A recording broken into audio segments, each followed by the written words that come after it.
ರುಕ್ಮಿಣಿ ವಸಂತ.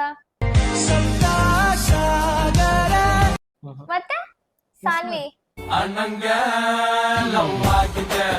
ಎಷ್ಟ್ ಜನರಿಗೆ ಹೇಳ್ತೇವೆ ಫಸ್ಟ್ ಕ್ವಶನ್ ಕೇಳು. ಎಲ್ರಿಗೂ ಗೊತ್ತು ಬಟ್ ನೀವು ಗೆಸ್ ಮಾಡಲ್ಲ. ಹೀರೋಯಿನ್ ಇವ್ರೆ. ನಾನ್ ಹೀರೋಯಿನ್ ಇವ್ರೆ. ಜೆನ್ಜಿನ ಅವ್ರ ಸ್ಟಾರ್ಟಿಂಗ್ ಈಗ ಮಾಡೋರು ತುಂಬಾ ಒಂದು 10 years ಇಂದ ಮಾಡ್ತಾ ಇದ್ದಾರೆ ಕಂಟಿನ್ಯೂಸ್. ಲೈಕ್ ಜೆನ್ಜಿಗೆ ತುಂಬಾ ಗೊತ್ತಿರೋರು ಅಂದ್ರೆ ಲೈಕ್ ಇವಾಗ 30-40s ಅಲ್ಲಿ ಇರೋರ್ಗೂ ಜಾಸ್ತಿ ಫೆಮಿಲಿಯರ್. ಯಾರು ಜಾಸ್ತಿ ಫೆಮಿಲಿಯರ್? ಅದೇ ಲಾಸ್ಟ್ 10 years ಇಂದ ಫುಲ್ ಫಾರ್ಮ್ ಅಲ್ಲಿ ಅವ್ರೆ ಅಂತಿದ್ದೀನಲ್ಲ. ಓಕೆ, ನೀನ್ ಹೇಳು, ಹಳೆ ಹೀರೋಯಿನ್ ಮಿಡಲ್ ಹೀರೋಯಿನ್ ಈಗ ರೀಸೆಂಟ್ ಆಗಿ? ಮಿಡ್ ಅನ್ಬೋದು, ಕೈಂಡ್ ಆಫ್ ಮಿಡ್ ಅಂದ್ರೆ ಯಾವ ಟೈಮ್? 2010 10 ಈಗಲೂ ಮಾಡ್ತಿದಾರ ಮಾಡ್ತಿಲ್ವಾ? ಈಗ ರೇರ್, ತುಂಬಾ ರೇರ್.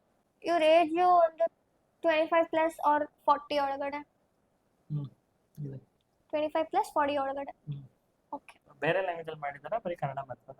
ಬೇರೆ ಲ್ಯಾಂಗ್ವೇಜ್ ಅಲ್ಲೂ ಮಾಡಾರೆ. ರೀಸೆಂಟ್ ಆಗಿ 1 ಮಂತ್. ಇವಾಗ 1 ಮಂತ್ ಅಲ್ಲಿ ಇಲ್ಲ ಅನ್ಸುತ್ತೆ. ಓಕೆ. ನೀನ್ ಅನ್ಕೊಂಡಿರೋ ಹೀರೋಯಿನ್ ಸುದೀಪ್ ಜೊತೆ ಆಕ್ಟ್ ಮಾಡೋಣ. ಮಾಡೋರು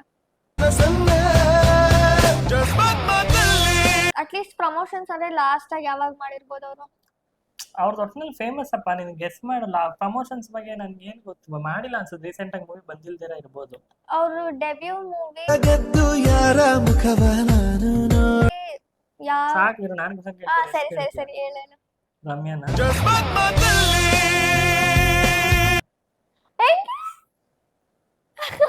ಈ ಇದೆಲ್ಲ ಇಟ್ಕೊಂಡ್ಬಿಟ್ಟು